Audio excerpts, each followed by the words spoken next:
तुलसीपुर नामक एक गांव में एक बुढ़िया अपने पति के साथ रहा करती थी। बुढ़िया बहुत ही धार्मिक और भक्ति स्वभाव की थी, लेकिन उसके पति का स्वास्थ्य कुछ ठीक नहीं रहता था। हमेशा बीमार रहने के कारण और बिस्तर पर पड़े पड़े रहने के कारण नित्य दिन उसके स्वास्थ्य में हमेशा कुछ ना कुछ खराबी आते ही रहता था। बुढ़िया बेचारी बहुत ही चिंतित रहती थी। सोचती थी कि अगर मेरे पति को कुछ हो गया तो ना तो मेरा बेटा मेरे पास है, ना मेरा बहू मेरे पास है। मैं किसके सहारा जीऊंगी और कैसे जीऊंगी। इसलिए बुढ़िया अपने पति के स्वास्थ्य के कारण बहुत ही मन से पूजा पाठ करती थी। नित्य दिन सुबह उठ करके स्नान करके भगवान का पूजा करने के बाद ही वह अन्न ग्रहण करती थी। इस तरह से समय बीतता गया, लेकिन उसके पति के स्वास्थ्य में कोई परिवर्तन नहीं आया। एक दिन जब बुढ़िया मंदिर की ओर जा करके रास्ते में देखा कि वहाँ पे एक पंडित जी खड़े हैं। बुढ़िया उनके पास गई और बोला, हे पंडित जी, मेरे पति का शरीर दिन व दिन खराब होते ही जा रहा है। मुझे समझ में नहीं आ रहा है कि मैं क्या करूं। तभी पंडित जी ने कहा कि आपका पति का तबीयत ठीक हो सकता है, लेकिन आपको बहुत ही मन से पूजा पाठ करना होगा और भगवान को प्रसन्न करना होगा। फिर बुढ़िया वहाँ से मंदिर की ओर चले गई और वहाँ पर जा कर के पूजा पाठ करने लगी। बुढ़िया ने सोचा कि क्यों ना मैं कोई व्रत करूं जिससे कि मेरे पति की आयु लंबी हो जाए और उनका स्वास्थ्य भी ठीक हो जाए। तभी वहाँ से जब वह जा रही थी तो उसने देखा कुछ स्त्रियां वहाँ पे पूजा पाठ कर रही है। वहाँ पे उसने गई और कहा, हे देवियों, तुम यहाँ पर क्या कर रही हो। तब उन लोगों ने कहा कि आज मंगलवार है, मैं मंगलवार व्रत कथा करती हूँ और पूजा पाठ करके तभी मैं खाना ग्रहण करती हूँ। बुढ़िया ने जैसे ही यह सब बात सुना, उसने भी तुरंत वहाँ से गई और भरे ही मन से हनुमान जी का पूजा करने लगी। लेकिन कुछ ही दिन के बाद उसके पति का तबीयत और खराब हो गया और वह स्वर्गवास हो गया। बुढ़िया का तो मानो जैसे जमीन के तले पांव खिसक गया हो। उसे ना कुछ रास आती और ना ही कुछ सूझती।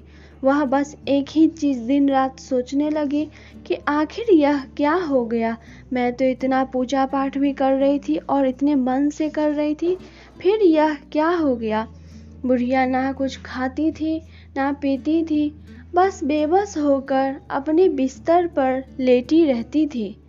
एक दिन जब वह मंदिर गई तो उस दिन मंगलवार का व्रत बुढ़िया ने रखा था और वह जाकर हनुमान जी के मंदिर में जाकर फूट फूट कर रोने लगी। भगवान जी से कहा कि हे स्वामी, आपने यह क्या कर दिया। ना तो मेरा बेटा है, ना ही मेरी बहू है जो यहाँ रह करके मेरा सेवा करे, और आपने तो मेरे स्वामी को भी मुझसे छीन लिया। अब आप ही बताइए, मैं किसके सहारे जीऊँ, किसके लिए जीऊँ। और इस तरह से करके बुढ़िया वहाँ बहुत रोने लगी, मानो जैसे कि उसके लिए प्रलय आ गया हो। तभी हनुमान जी वहाँ स्वयं प्रकट हुए और कहा, माता, ये तो सब दुनिया में लिखा ही है कि जो आता है उसको जाना ही पड़ता है। लेकिन बुढ़िया हनुमान जी का एक बात ना सुनी और वहाँ पे फूट फूट कर रोने लगी।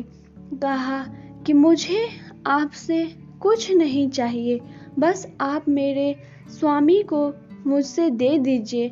मेरे पास कुछ नहीं है, ना धन है ना दौलत है, मेरे स्वामी ही मेरे धन और दौलत थे। इस तरह से वह हनुमान जी को बोल करके बहुत रोने लगी। हनुमान जी बेबस हो गए कि आखिर मैं क्या करूं जिससे कि इसका मन शांत हो जाए और यह फिर से पहले के ही जैसे जीने लगे। इस तरह से हनुमान जी वहाँ से चले गए और बुढ़िया वहीं पे रोती रही।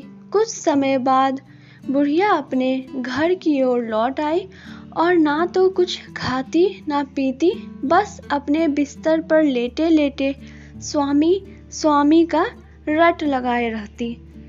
एक दिन बुढ़िया मंगलवार का व्रत करके हनुमान मंदिर जा रही थी, तभी उन्हें वहाँ पे पंडित जी दिखे और कहा, हे पंडित जी, मेरे साथ अनर्थ हो गया है।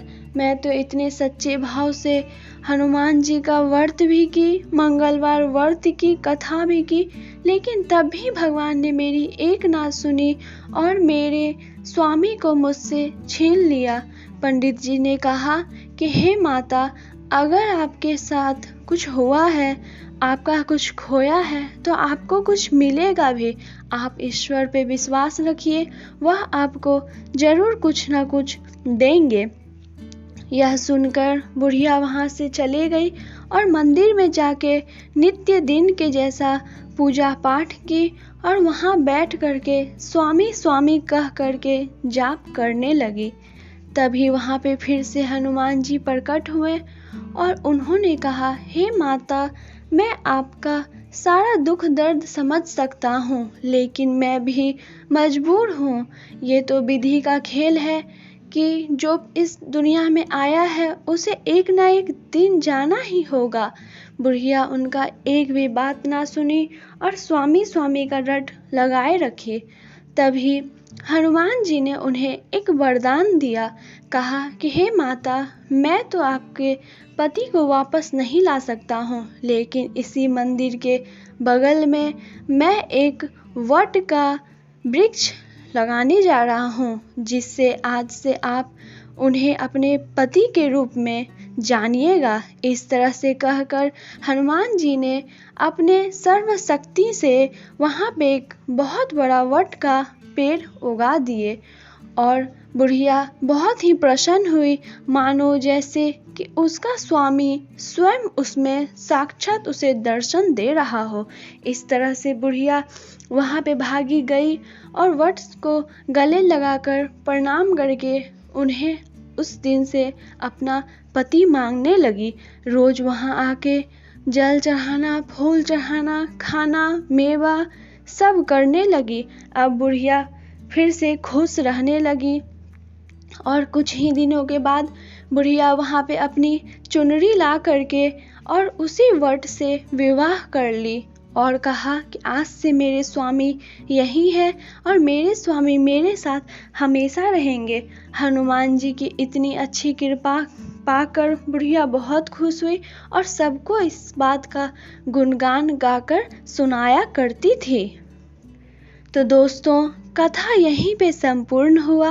मैं उम्मीद करूँगी आपको मेरा कथा पसंद आएगा। अगर पसंद आएगा तो प्लीज़ मेरे वीडियो को लाइक कीजिएगा, चैनल पर नए हैं तो सब्सक्राइब कर लीजिए। तब तक के लिए आपका तहे दिल से बहुत धन्यवाद।